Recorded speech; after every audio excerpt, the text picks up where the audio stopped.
ওকে, যেহেতু আমাদের sign up ভ্যালিডেশনের কাজটা কমপ্লিট, এবার আমরা লগ ইন ভ্যালিডেশন নিয়ে কাজ করতে পারি। আসলে লগ ইন ভ্যালিডেশনের কাজ খুবই সিম্পল। আপনি ইচ্ছা করলে ইমেইল এবং পাসওয়ার্ড সব কিছু ঠিকঠাক আছে কিনা সেটা চেক করতে পারেন ভ্যালিডেটরের মাধ্যমেই।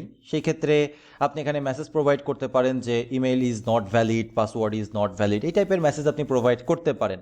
আবার আপনি যদি মনে করেন যে না, আমি ভ্যালিডেশনগুলো এখানে রাখবো না, আমি জাস্ট আগে যেভাবে আমাদের কন্ট্রোলারটা তৈরি করেছিলাম লগ ইনের জন্য ঠিক সেরকমই রাখবো, তাহলে সেটাও পারফেক্ট, সেটা নিয়েও কোনো সমস্যা নেই। এটা পারফেক্ট আছে এবং আমি আমাদের ভ্যালিডেটরটাকে লগ ইন ভ্যালিডেটরটাকে এরকমই রাখবো। ওকে, ইনভ্যালিড ক্রেডেনশিয়াল এরকমই মেসেজ আমি জাস্ট প্রোভাইড করবো, নাথিং এলস। কিন্তু আমি যেটা চেক করবো ভ্যালিডেটরের ভেতরে ইমেইল আর পাসওয়ার্ডটা প্রোভাইড করা হয়েছে কিনা, অর্থাৎ এই দুইটা ফিল্ড এমটি কিনা। এমটি যদি না থাকে তাহলেই আমরা সঠিকভাবে বাকি প্রসেসটা আমাদের আগের মতোই চালু রাখবো। ওকে, তো এই জন্য আমি প্রথমে আমাদের ফাইল ম্যানেজার থেকে এখান থেকে আমরা যাব হচ্ছে ভ্যালিডেটরের ভেতরে অথ, এবং ওর ভেতরে নতুন একটা ফাইল ক্রিয়েট করব লগইন ভ্যালিডেটর ডট জেএস নামে, এবং এখানে আমরা সিম্পলি লগইন ভ্যালিডেটরের জন্য যে কাজটা করা লাগবে সেটা করব, এবং এর জন্য আমাদের জাস্ট এক্সপ্রেস ভ্যালিডেটরটা দরকার পড়বে, যেটা আমরা কপি করে নিয়ে এসে এখানে পেস্ট করে দিলাম। দেওয়ার পরে আমরা এখানে একটা অ্যারে তৈরি করব, কিন্তু সেটা মডিউল ডট এক্সপোর্টের ভেতরে। Module dot exports is equal to একটা অ্যারে। তো এখানে আমরা এক্সপেক্ট করছি কি, এখানে আমরা বডি পাবো, তাই তো? বডিটা হবে কি, ইমেইল বডি হবে। Email body dot not dot is empty dot with message email can not be empty. Okay, এইটা হচ্ছে আমাদের মেসেজ। এবং ঠিক একইভাবে আমরা বডির জন্য বা পাসওয়ার্ডের জন্য চেক করব, not like that, body password dot not dot is empty, not is email, is empty dot with message password can not be empty. Okay, এটাই হচ্ছে আমাদের চেক, বেসিক চেক। আপনি এখান থেকে ইমেইলটা ভ্যালিড কিনা, পাসওয়ার্ডটা ভ্যালিড কিনা সব চেক করে নিতে পারেন, কিন্তু এটার কোনো দরকার নেই আসলে। ওকে, তো এই জন্য আমরা এতটুকুই রাখলাম, খুবই সিম্পল। রাখার পরে এবার আমরা চলে যাব আমাদের কন্ট্রোলারের কাছে।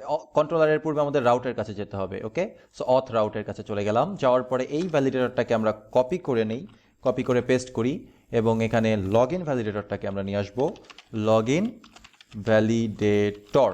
ওকে, তো অ্যাকচুয়ালি লগ ইন ভ্যালিডেটর আছে কিনা সেটা চেক করার জন্য আমরা এখানে লিখতে পারি লগ ইন ভ্যালিডেটর, যেন কোনো রকম কোনো মিস্টেক না হয়। ওকে, অ্যান্ড ফাইনালি আমরা লগ ইনের যে পোস্ট রিকোয়েস্টটা আছে সেখানে আমরা লিখে দিব লগ ইন ভ্যালিডেটর, এবার কমা। ঠিক আছে, এই ছিল আমাদের লগ ইন ভ্যালিডেটর। কিন্তু ভ্যালিডেশন মেসেজগুলো আমরা ফ্রন্ট এন্ডে দেখাচ্ছি না। তো ফ্রন্ট এন্ডে দেখানোর জন্য আমাদেরকে যেটা করতে হবে, আমি ফাইলগুলোকে জাস্ট একটু ক্লোজ করে দিই, আমাদের এগুলো আর দরকার নেই। লগ ইন ভ্যালিডেটর অথ কন্ট্রোলারটা আছে থাক। এবার আমরা জাস্ট ইজেএস ফাইলটাতে যাব, লগ ইন ডট ইজেএস এর ফাইলটাতে যাওয়ার পরে এই যে কাজগুলো আগে করেছিলাম সাইন আপের, ঠিক সেম কাজগুলো এখানে করব। যেমন এখানে প্রোভাইড করব ইরোর ডট ইমেইল, যদি থেকে থাকে তাহলে error dot email, otherwise empty string. Okay, ঠিক একইভাবে এই জিনিসটাকে আমি কপি করে নেই, কপি করে নিয়ে ক্লাসের ভেতরেই এখানে প্রোভাইড করবো। আর ভ্যালু আমাদের প্রোভাইড করার দরকার নেই, শুধুমাত্র আমরা একটা জিনিসই তো চেক করছি যে আসলে ইউজার নেম আর পাসওয়ার্ডটা প্রোভাইড করা হয়েছে কিনা, দ্যাটস ওয়াই আমাদের ভ্যালু নিয়ে কাজ করতে হবে না। এবার আমরা অথ কন্ট্রোলারের ভেতরে যাব, যাওয়ার পরে ঠিক একইভাবে আগে যে কাজটা করেছিলাম সাইন আপের জন্য ঠিক সেম কাজটা আমরা এখানে করব। তো আমি জাস্ট এই অংশটাকে কপি করে নিই, কপি করে নিয়ে log in post controller, okay fine, এখানে আমরা জিনিসটাকে পেস্ট করে দিই। এখন ইরোর্সটাকে আমরা ভ্যালিডেশন রেজাল্টের মাধ্যমে পেলাম, ফরম্যাট করলাম আমাদের ইরোর ফরম্যাটার দ্বারা। নট এমটি যদি হয়ে থাকে response dot render auth dot sign up, না, এই ক্ষেত্রে হবে হচ্ছে লগ ইন।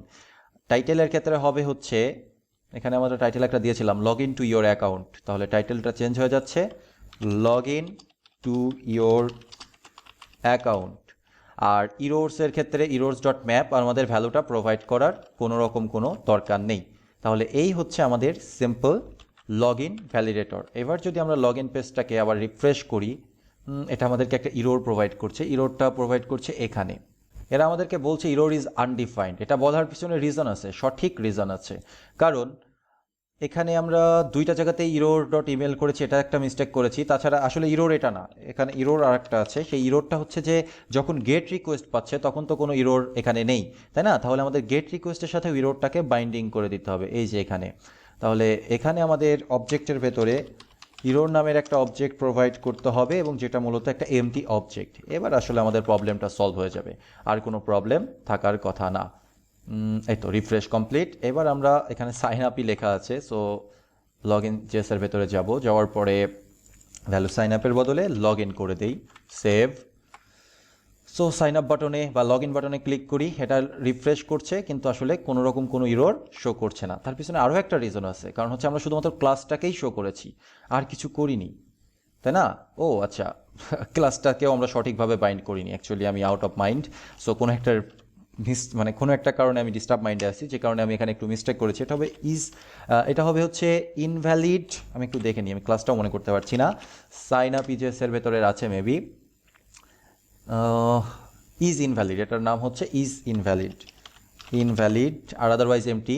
এবং এখানেও এটা ইরোর ডট পাসওয়ার্ড হবে না, ক্লাস নেম হবে হচ্ছে ইজ ইনভ্যালিড। ঠিক একইভাবে আমাদের ইরোর মেসেজটাও দিতে হবে। তো আমি একটা ইরোর মেসেজকে কপি করে নিচ্ছি, মানে ফর্ম ইনভ্যালিড ফিডব্যাকটা, এবং এর নিচে আমরা এখানে পেস্ট করে দিচ্ছি। এটা ইমেলের জন্য ছিল, ইমেলই ঠিক আছে। এবং এরপরে আমরা আবার পেস্ট করছি, এই ক্ষেত্রে ইমেলের বদলে হবে হচ্ছে পাসওয়ার্ড। তো সেভ করি, সেভ করে একটা রিফ্রেশ তো করা উচিত। রিফ্রেশ করে নিলাম, করার পরে আবারও লগ ইন পেজে ক্লিক করি। এইবার আমরা সঠিকভাবে সমস্ত ইরোর দেখতে পাচ্ছি। ওকে, আশা করছি আপনারা বুঝতে পেরেছেন। আমাদের অথেন্টিকেশন কিন্তু এখনও কমপ্লিট না। আমাদের অথেন্টিকেশনের সাথে আরও অনেকগুলো কাজ আছে, যেমন লগ ইন হওয়ার পরে সে ড্যাশবোর্ডে ভিজিট করতে পারবে, এবং প্রত্যেকটা বার যেন আমাদের লগ ইন ক্রেডেনশিয়াল পাঠাতে না হয়, এরকম ফ্যাসিলিটিসগুলো আমাদের অ্যাপ্লাই করতে হবে। যখন সাইন আপ কমপ্লিট হয়ে যাবে তখন যেন সে লগ ইন পেজে ভিজিট করে। তো এইরকম অনেকগুলো কাজ আমাদের এখনও বাকি আছে। এই কাজগুলো কমপ্লিট করার জন্য আমাদের আরও একটা টপিকস সম্পর্কে জানতে হবে, বুঝতে হবে। দ্যাটস ওয়াই আমরা আমাদের অথেন্টিকেশনের প্রসেসটাকে এখনই শেষ করতে পারছি না। শেষ করার জন্য আমাদের যে দুইটা বিষয় জানতে হবে সেটা হচ্ছে সেশন এবং কুকিজ। তো আমরা পরবর্তী চ্যাপ্টারে সেশন এবং কুকিজ নিয়ে আলোচনা করব বিস্তারিত।